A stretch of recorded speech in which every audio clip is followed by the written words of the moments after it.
If you love lores, then this video is for you. Grab a puro snack or blast me as background noise as I'm going to be telling you guys about Lux, the Lady of Luminosity.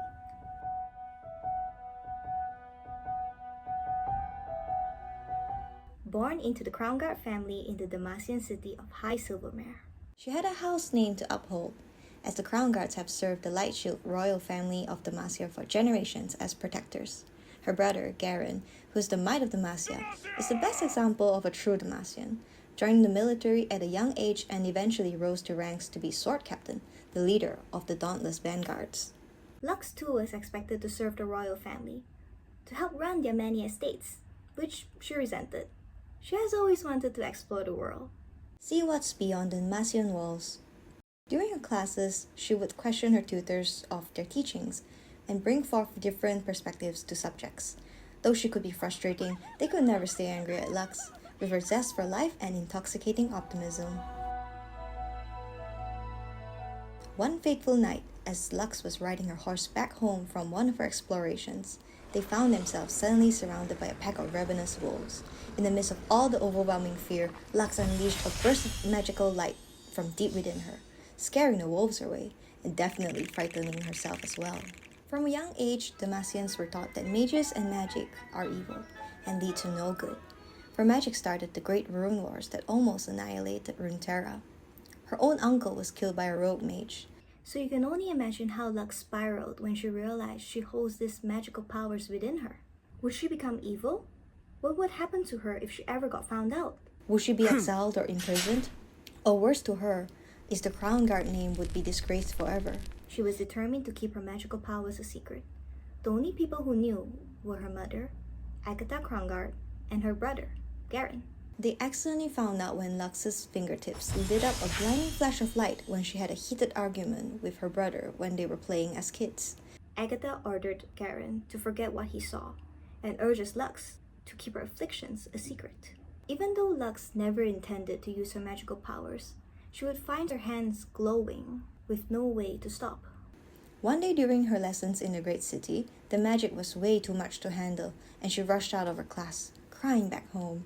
It was then Agatha decided to call in a friend of hers, who is an annuller, to come by the next day, who can get rid of Lux's magic by disturbing ways such as drinking grinded up petricite. Petricite is a white marble-like material that is magic resistant by absorbing and storing magic, used all around the Demacian buildings and armors. The night itself, Lux was second-guessing and feeling full of fear, when suddenly she had the most brilliant thought to run outskirts of the great Demacian city to visit the giant monumental statue, Galio. She has heard many stories of the Colossus made out of petricite. She believes that it could somehow absorb all her magic and turn her into a real Demacian. Though when she finally meets with the Galio statue, it actually moved, and she panics and tries to run away. Galio chases up to converse with her, and realizing Lux is a mage, he refuses to let her leave without doing a magic trick for him, which Lux fails as she can't control her magic on command. As it was quite late into the night, she reasoned to take a nap before trying again, which Galio agreed and turned his back as she sleeps since Lux said it was way too weird for him to stare at her sleeping. Later that night, when Lux is certain Galio wouldn't suspect a thing, she hurried and rushed into the forest to run away. She does not want anyone to find her, and having a giant colossus following around will definitely blow your cover. Though unfortunately, she got caught by some mage seekers when she was using her light magic to illuminate her path in the dark woods. She tried to fight, but she was outnumbered and was going to be taken to who knows where, till Galio makes his way over to save her. He really wanted to smash them, but Lux didn't let him, allowing the mage seekers to flee. The night continues as Lux and Galio stargazes. Galio, who has never been awake this long without doing any battles, questions what is there to do and suggested to start a conversation. But the content Lux tells him that she was happy just chilling with him. Galio sees the light in Lux dimmed, and that caught him sad. Lux questions his frown and told him that she would come over every day so he could come alive, and she would release some magic to keep it in control. Though Galio tells her this is not what he would like despite enjoying her company and being able to move. He tells Lux that he has always noticed her since she was little, when her family visited the great city. The older she got, the more Galio could feel the power she had within her. Gallo wouldn't want to take the light away from Lux, and he tells her, "Life to me is very valuable, but your gift is everything. Never lose it."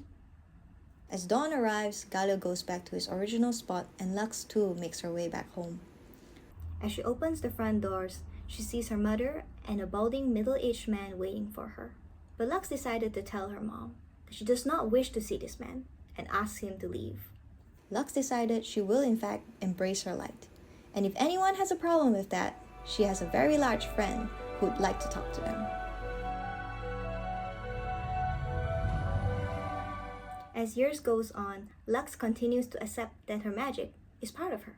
With her brother Garen away at the great city doing training, she's back home at High Silvermere, where she'll find time to practice and experiment her magic in secret, bending the solar rays in the garden and making sparkles dance between her fingers. At this point, her aunt Tiana is also aware of her magic abilities too, and keeps the secret to protect the Crown Guard name. She teaches Lux the origins of the kingdom and military strategies. She laid out a map of Demacia and had her conquer and settle the various territories that would one day become Demacia. She also covers the myths of the Veiled Lady and the wielder of the Hammer of Orlin, which are Morgana and Poppy respectively to us. You can join the fun by playing Demacia Rising at your League client as of the posting of this video. When she turned 16, her family brought her to the great city to witness Garen's ascension in the army. She then decided to stay there with Garen. Over time, she became a key asset in helping him maintain order in the city, as she spends her days learning about the Demacian laws and the teachings of their aunt. While she was in the great city, she also joined a group called the Illuminators, who are a charitable religious order in Demacia that helps the sick, the destitute, and the orphan, who also study and teach about mages and magic. They are funded and supported by the Bouvel noble house, who were art patrons of the nation. It is not clear how Lux joined, but in the old lore, Lux was closely bonded through the leader Radiant, Kahina, who also taught Lux more martial skills, sparring and training. Kahina found out that Lux was a mage and introduced her to the Illuminators, as they also secretly help hide and protect mages. Knowing the good intentions they hold, Lux insisted to be a volunteer in the ranks of the Illuminators. In the current lore, it is uncertain if Kahina is even in the picture, and the Illuminators probably do not know that Lux is a mage. One day, as she was patrolling with Garen, she witnessed guards chasing down a woman who was wielding magic. Seeing the lady full of fear and begging to not be taken in, Lux too fears what may happen to her if they ever found out that she was a mage as well. She noticed the mage lady had a book with her, and found out that they would confiscate all the spell books at the arcane registry in their headquarters. Determined to learn more about magic in Demacia, Lux attempted to use her family's name and influence to seek for the mage's book at the arcane registry, only to realize as soon as the guards heard she is a crown guard, no questions were asked, as she is allowed in almost immediately. The guards gave her a short tour of the headquarters, which also holds the retaining cells of our mages awaiting for their trial to decide what happens to them. The inmates were trapped in such poor conditions, behind small cells with petricide shackles. She even saw the lady who was chased down earlier, and now was force-fed to drink the terrifying concoction of grinded up petricide to weaken her magic abilities. Just when she thought she made it to the end, there was a huge door that the guards were reluctant to reveal what is behind it. She soon learned that it was Silas of Dragburn. Lux had heard of what Silas did to have gotten him locked here. The extraordinary mage seeker with the gift of being able to see the magic that existed around him, but one day ended his fellow colleagues with his powerful abilities. She demanded to see Silas herself. When they met, Silas may not know she was a crown guard, but he definitely knew she was a mage. She left the arcane registry immediately that night, but fearing Silas would spill her secret, she visited him again the next night to make sure he doesn't. Though the more they conversed, the more they became friendlier to each other. Silas taught Lux how to control her abilities, while Lux would bring him outside food and books to help him catch up to what has happened for the past few decades, as he was just locked away.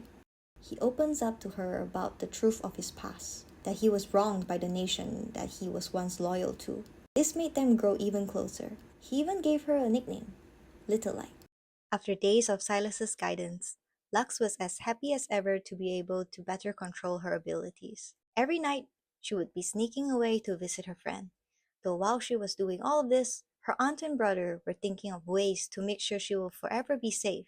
Learning that the prince, Jarvan IV, is to be wed ultimately, Garen spoke to him and proposed for Lux to be his bride, since Jarvan does not really want to deal with finding a bride anyways, as he was kind of still held up with a particular someone in mind.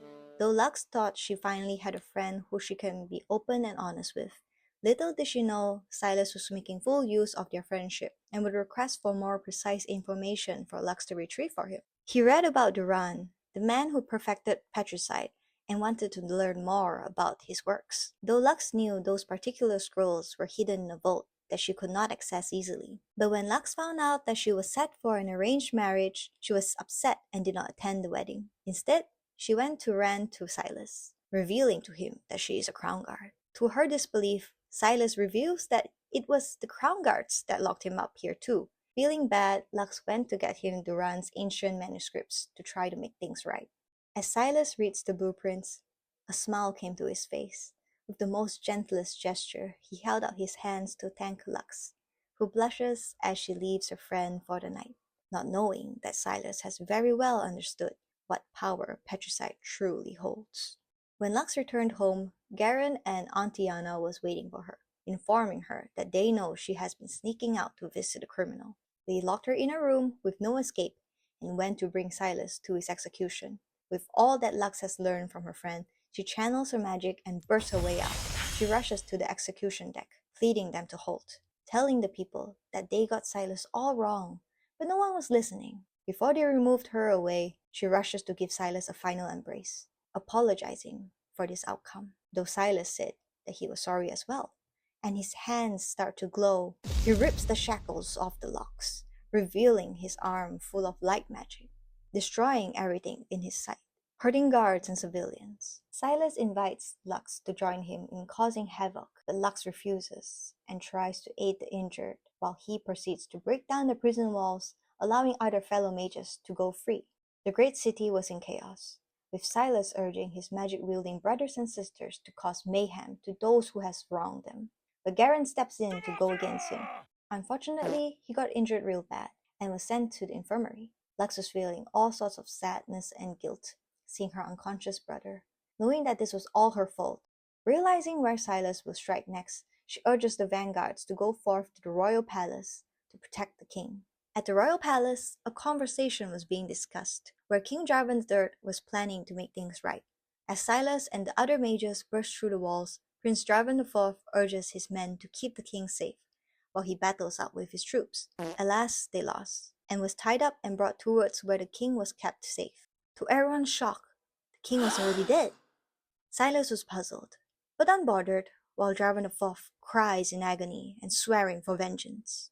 While this was happening, Lux decided to choose her side and to fight with Demacia. She drank the patricide drink to make sure Silas cannot gain her magic abilities and marched into battle with a crossbow. Silas proceeds with phase 2, which is to humiliate Jarvan IV at the forefront of the palace and eventually killing him. Lux rushes to them, pointing her crossbow at Silas. While other mages were ready to harm her, Silas stops them and informs them that she is a friend, only for Lux to shoot an arrow to Silas's shoulder, and then stabs his foot too. He accepts that Lux has picked her side, and was ready to harm those opposing him. Though miraculously, Garen rushes into the fight, like a Demacian weapon machine he is. Another round of harsh battle happens, and Silas decides to tell his men to retreat. As Silas escapes with other mages, they find themselves lost at the underground sewer of Demacia, unsure where to go. That is when Lux appears, and in defeat, she guides them to safety, telling them how they could escape into the outskirts of Demacia. With the mages scattered, the great city picks themselves off their feet, and now King Jarvan IV swears to eliminate magic for good in Demacia. A grand funeral was held for the late King Jarvan III, and rogue mages continued to be captured by the Mage Seekers. As Lux and Garen assist to capture rogue mages with the guards, Mage Seekers, and Illuminators, she finds two mage children afraid and alone. She gains their trust for them to lead her to where the other mages hid. These are the mages who refuse to follow Silas's chaotic nature to kill, and yet wants to avoid being captured by the Mage Seekers. She gains their trust too by showing that she is a mage as well, leading them to the same sewers for them to escape. in hopes they have a chance to find a better life outside of Demacia. One of the mages, who happened to be the mage lady she saw being captured before, thanked her by giving her her own wand, assuring Lux that she is one of them and wanting her to keep it as a reminder. In almost an instant, she wields the staff with grace and lit up the sewers to reveal that the pathway was blocked by presumably Silas when they escaped, though that was not the only thing that was in their way, as Garen shows up and unwillingly informs her that he must serve the law. Lux does not care and blasts a beam of powerful light towards the blocked path, creating an opening for the mages to escape. She looks at Garrett and asks if he was going to say anything after seeing her use her magic in front of him. In denial, but finally reluctantly giving in, Garen tells Lux that he accepts that his sister is a mage and a Demacian. With a final embrace, Lux leads the mages away from Demacia and Garen returns to the surface. Demacia continues as the anti-magic region they are. Silas and other fellow mages escape, and who knows what's to come next for Demacia.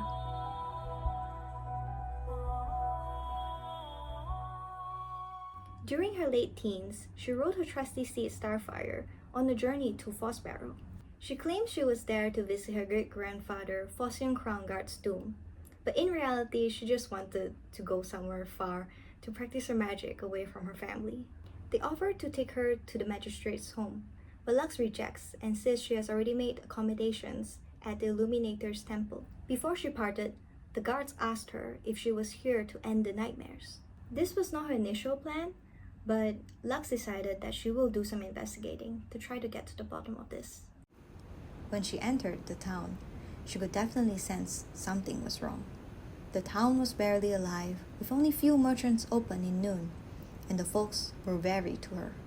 The illuminator who housed Lux, Mistress Pernille, explains to Lux that the town's magistrate, Giselle, has a son who has gone missing 2 days ago, and they are to believe that he has been taken by a dark mage for some terrible purpose. Lux questions why do they think that, which Mistress Pernille tells her to ask her again the next morning. Lux awakes from a nightmare that left her uneasy and exhausted. She now knows what Mistress Pernille meant. Even her horse was affected by the nightmares. Lux proceeded to exit the northern gates on her steed, into the forest just before her great-grandfather's tomb. She lets out her light to let the light of the forest speak to her, to understand what may be causing this darkness and nightmares in these lands, as she was told that there were magic and cracks here. As her light shines through, she felt every contrasting hues, scintillating colors, and vibrant illumination. Though eventually, she choked and gasped for air as she felt shadows where no shadows ought to dwell. Hidden darkness where only light should exist. Slowly, she felt her eyes heavy, and a voice tells her to sleep. Lux does her very best to fight the slumber, and thank goodness a snap of a branch nearby jolted her back awake. She led Starfire towards the sound and found out it was 5 Demacian vanguards, one none other than her brother Garen. Demacia! Garen brought 4 other dauntless vanguards to Fossbarrow, as they were told of a dark mage and a missing boy. As they rode back to Fossian, they see the townsfolk hounding a stumbling man whose clothes are covered in blood. It was a man named Eldo Dayan, who killed his family and attacked his neighbors. Everyone was hollering for his execution. Lux asks Eldo why did he cause harm to his family and neighbors. Eldo sobs and states that he had to, as he saw darkness in them, and they were monsters that he had to kill. Magistrate Giselle appeared nearby and questions in grief and tears if Eldo murdered her son too, just because he was different. In a voice full of fear and terror, Eldo screams to his accusers that he had to kill them. He may have to kill the others too. The darkness could be in any one of them. Amongst all the screaming, Lux caught what the magistrate said and questions what she meant by Luca being different, to which she does not elaborate. Before any other information could be revealed, Garen got onto the platform, where Eldo was restricted, and declared him guilty and called upon the Demacian justice. Garen lifted his sword as Lux could sense something was passing through Eldo as he left out his final whisper. Amongst the roaring crowd, Lux finally pieced Eldo's last words together as Garen's blade strikes down. The light is fading. Aldo's head rose to Magistrate Giselle's feet as a coiling smoke oozes out of the corpse body. The decapitated head too erupts, a clawed phantom with searing eyes that attacks Magistrate Giselle immediately. She collapsed in terror as her flesh ashens. Lux felt the breath of the thing's demise, an energy so vile, so hateful, and so inhumanly evil. She choked and fell to her knees as terrible visions and horrifying nightmares attacked her, though the light within her fights these terrors, and she spat the taste of darkness out of her mouth. When she came to, Lux, Garen, and the 4 dauntless vanguards stood in a town of silence, confused and spooked as the townsfolk all eerily stood with no motion. Then one after another, they all fell to the ground as vaporous shapes lift from the town's unconscious inhabitants. Different ghostly phantoms, hosts of shades in Noxian armor, vast spiders, many-headed serpents, towering shadow warriors with frost axes, great drakes with teeth like obsidian daggers, and scores of things that defied sane description. Just before any battle begins, Lux realizes she may know how to solve this as she rushes off to Starfire and urges Garen to trust her. She tells him she's going to visit their great-grandfather's tomb. And with no time for any more questions, they both yelled, "For Demacia!" and did what they had to do to fend their land. As Lux and Starfire dashes through the forest, the trees and darkness tries to consume them. When they reach Phocian's tomb, she sees a little boy standing before it. "Luca?"